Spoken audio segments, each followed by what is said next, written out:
আসসালামু আলাইকুম। সবাই কেমন আছেন? আশা করি সবাই ভালো আছেন। আজকে আসলাম আপনাদের সামনে একটা ফ্রিজ নিয়ে আর কি, একটা ডিপ ফ্রিজ। তো যাক ফ্রিজটা একজন কাজ করতে করতে যাক পারে নাই, পরে ছাড়িয়ে দিয়েছে।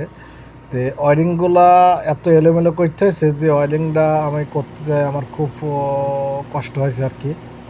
এক কথায় আমি এই ওয়ারিংটা নতুন করলাম আর কি আমার মন মতন করি, কারণ আগে কখনো এই ফ্রিজের ওয়ারিং আমি কখনো করি নাই আর কি। তরঙ্গটা করতে আমি খুব ফ্যাকে পড়ে গেছিলাম। তো যাই হোক আমার ফ্রিজটা এক কথায় কমপ্লিট হয়ে গেছে, কারণ এই ফ্রিজের ভিতরে একটা হিটার থাকে, আর দুইটা সেন্সার থাকে, আর ডিজিটাল থার্মোস্টার। তো এখানে দুইটা ব্রেকার আছে, একটা হিটারের ব্রেকার, একটা কম্প্রেসারের ব্রেকার। তো যখন কম্প্রেসারটা ডিফস্টে যাবে তখন কম্প্রেসারের ব্রেকটা অফ হয়ে থাকবে, ব্রেকারটা অফ হয়ে থাকবে, আর হিটারের ব্রেকারটা চলবে। তো যাক এই জন্যই আমি একটু ফ্যাকে পড়ে গিয়েছিলাম। তো যাই হোক একটা পরবর্তী আমি সিস্টেমটা বুঝলাম আর কি। এটা ইকোশিয়েলারের কম্প্রেসার আর কি, 404 নম্বর গ্যাস ইকোশিয়েলারের কম্প্রেসার।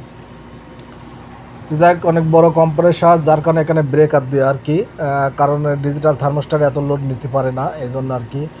তো ডিজিটাল থার্মোস্টারের সেটিংটা আমি এতটা খুব একটা বুঝি না, যার কারণে সেজন্য আরও একটু বেশি কষ্ট হয়েছে। তো যাই হোক আমার ফ্রিজটা এখন কমপ্লিট হয়ে গেছে। এই যে দেখছেন ফ্রিজটা চলছে মোটামুটি, আমি 2 দিন চালালাম। তো আল্লাহর রহমতে আমি এখন দেখছি যে ঠিক আছে, আমি দেখাইতেছি। আর এই যে ডিজিটাল থার্মোস্টারটা দেখছেন, এটা সেটিংটা আমি এতটা বুঝি না। তো তারপরও যাই হোক আমি আমার এক ভাইয়ের হেল্প নিলাম একটু। তো যাক হয়ে গেছে। আমার সে ভাইও অবশ্যই সৌদি আরবেই থাকে। তো তার হেল্প নিয়ে আমি একটু সেটিংটা করলাম।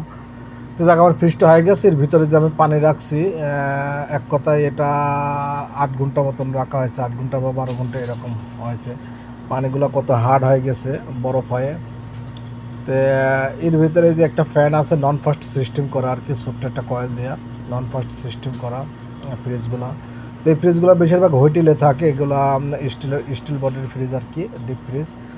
তো ফ্রিজগুলো হোটেলের ফ্রিজ আর কি, খাওয়া দাওয়া হোটেলের ফ্রিজ আর কি। তো যাক এই ফ্রিজগুলো এখানে অ্যাভেলেবেল পাওয়া যায়, যার কারণে এই ফ্রিজগুলোর কাজ অ্যাভেলেবেল হয় এখানে। তো আমি কানেকশনটা এতটা বুঝি না বলে আমি ফ্রিজটা দোকানে নিয়ে আসি আর কি, কাস্টমার দিয়ে গেছে এক কথায়। তো এখন কমপ্লিট ফ্রিজটা।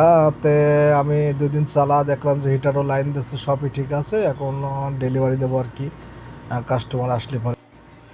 তো সবাই ভালো থাকবেন। আজ এ পর্যন্ত। যদি ভালো লাগে আমার ভিডিওটা তাহলে একটু শেয়ার করে দেবেন সবাই। ওকে, খুদা হাফেজ।